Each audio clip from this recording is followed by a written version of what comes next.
नमस्कार दोस्तों, आज मैं आपको गणगौर व्रत में सुनी जाने वाली गणेश भगवान की कहानी सुनाने जा रही हूँ। प्रेम से बोलिए गणेश भगवान की जय हो।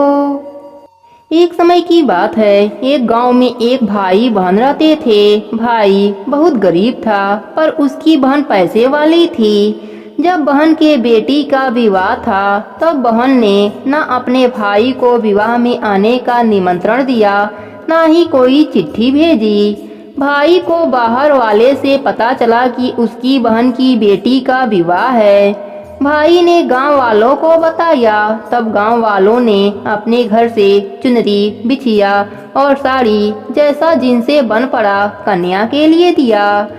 भाई सारा सामान लेकर बहन के गांव पहुंचा। बहन की घर जाने पर बहन की देवरानी बोली, भाभी जी आपके भाई आए हैं। बहन ने पूछा, कैसे आए हैं और क्या पहना है? देवरानी ने कहा, पैदल आए हैं, फटी पगड़ी फटी धोती पहने हैं। बहन बोली, मेरे ससुर हवेली के सामने दुकान में बैठे हैं, मुझे शर्म आती है। भाई को बोलो पीछे के दरवाजे से आए। भाई के आते ही बहन ने भाई को एक कमरे में बंद कर बाहर से ताला लगा दिया। एक तरफ लड़की का विवाह हो रहा था, गाजे बाजे बज रहे थे, अतिथियों को भोजन कराया जा रहा था और दूसरी तरफ भाई को कोई पानी तक पूछने वाला नहीं था। भांजे की बहू को दया आई और उसने दरवाजा खोल दिया। दरवाजा खुलते ही भाई वहां से भागा। 2 दिनों से भूख प्यास के कारण उसे चक्कर आने लगे। रास्ते में गणेश भगवान का मंदिर था, वहां जाकर गिर गया।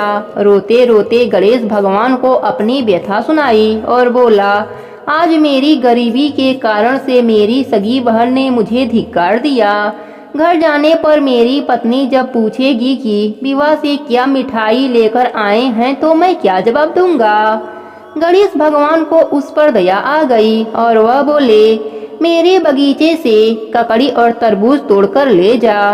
भाई ने ककड़ी तोड़कर झोला भर लिया और अपने घर गया। घर जाते ही बच्चों ने पूछा, पिताजी बुआ के वहाँ से हम लोगों के लिए क्या लाए हैं? झोला खोलते ही छोटे तरबूज सोने के गेंद में बदल गए। बाकी तरबूजे काटे तो उनमें से हीरे मोती निकले। पत्नी बोली, आप बहन के घर से इतना कुछ क्यों लाए?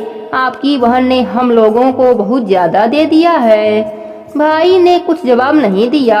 गणेश भगवान की कृपा से उनके दिन बदल गए। भाई का काम धंधा जोरों से चलने लगा। धीरे धीरे गहने बने, रहने के लिए मकान बन गया। पत्नी बोली, ननद जी को बुलाकर लाओ। भाई नए कपड़े, नए जूते पहनकर रथ में बैठकर बहन को लेने गया। देवरानी बोली, भाभी जी आपके भाई आए हैं।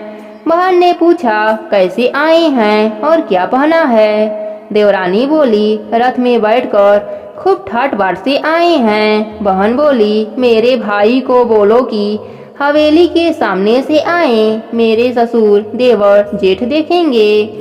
भाई का बहन ने खूब स्वागत किया। भाई बोला, मैं तुम्हें लेने आया हूँ। बहन बोली, मुझे भी बहुत दिन हो गए, चलो मैं चलती हूँ। भाई बहन को लेकर अपने घर आया। भाई और उसकी पत्नी ने बहन का खूब आदर सत्कार किया। जो चीजें मांगी सब बनवा कर दिया। बहन बोली, भाई मुझे जूती चाहिए। भाई ने मोची को बुलाया और कहा, मेरी बहन के लिए ऐसी जूती बनाओ जो मुँह से बोले। भाई ने बहन को बहुत सारा धन देकर विदा किया, पर अभी तक वह जूती नहीं आई थी। बहन रवाना होने लगी तब मोची जूतियां लेकर आया। बहन के जूती पहनते ही जूतियां बोली, निर्धन भाई की पैसे वाली बहन, गणेश जी का बगीचा नहीं होता तो आज क्या करती बहन? तब भाई की पत्नी ने पूछा, यह क्या आवाज आ रही है? भाई ने कहा, सुबह का समय है, कोई जीव जंतु बोल रहे होंगे। भाई ने घोड़े गाड़ी को जल्दी जाने को कहा। बहन के जाते ही पत्नी जिद करके बैठ गई कि जूतियां क्या बोल रही थीं।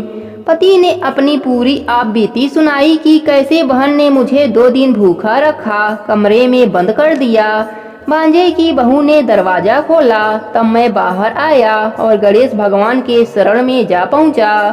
गणेश भगवान की कृपा से हमारे दिन बदले हैं। उसने अपने पत्नी को सारी बात बताई। तब पत्नी बोली, अगर मुझे पहले मालूम होता तो मैं आपकी बहन को कुछ ना देती। मेरा दिया हुआ सब कुछ वापस लेकर आओ। तब पति बोला, सुहासिनी के आशीष से ही हमें गणेश भगवान ने सब दिया है। अगर वह मुझे भूखा प्यासा कमरे में बंद नहीं करती तो मैं गणेश भगवान के मंदिर में क्यों जाता? क्या मैं गणेश भगवान को अपना दुखड़ा सुनाता?